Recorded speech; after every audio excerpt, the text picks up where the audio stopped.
Apollo 13 was the third Apollo mission the United States sent to the moon. However, unlike the first two, it never landed.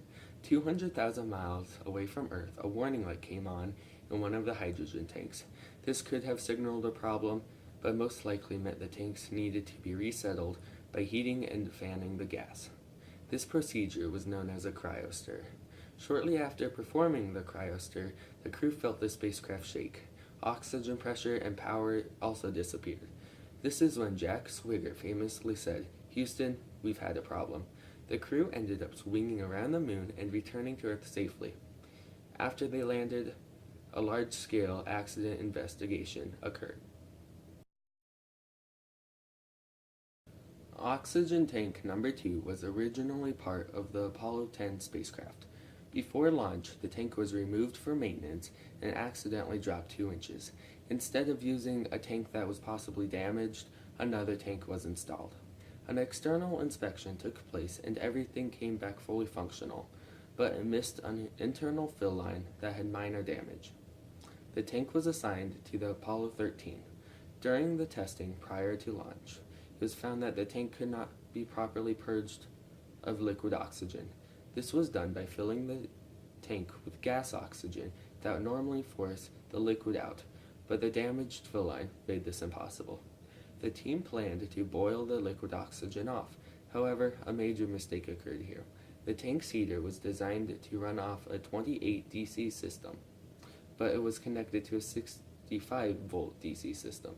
The extra voltage caused the heater switches to be welded closed, which prevented automated shutoff. The temperature in the tank rose to over 1,000 degrees Fahrenheit. However, the tank's thermometer only displayed temperatures up to 80 degrees. This caused serious damage to the tank's internals. The internal wire's Teflon coating had been damaged. Teflon wire insulation is made from polytetrafluoroethylene, or PTFE. PTFE has a chemical formula of C2F4N.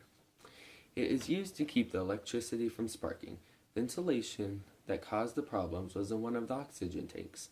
The insulation caused problems because it had been melted during the maintenance of the tank. PTFE is a very non-reactive material. It is hydrophobic and has a high melting point. PTFE is made by putting tetrafluoroethylene through a process called free radical polymerization. If done properly, this process is safe. However, if done wrong, it can cause problems later on. When oxygen is stored, it is normally stored in liquid form. This is because oxygen can be stored much more condensed in this form. Since oxygen is rarely found in a single atom, it is stored bonded together. This causes the chemical formula to be O2. Oxygen is an element that is involved in many fires. Oxygen itself is not flammable. However, if it causes everything around it to have a higher chance of catching on fire. Because of this, it is often considered the cause of the fire. The chemistry behind the incident has to do with the properties of oxygen. Once there was a spark, the oxygen made the tank explode. To decrease the chances of a similar incident from ever happening again, the U.S. has put in many more safety measures and installed backup systems.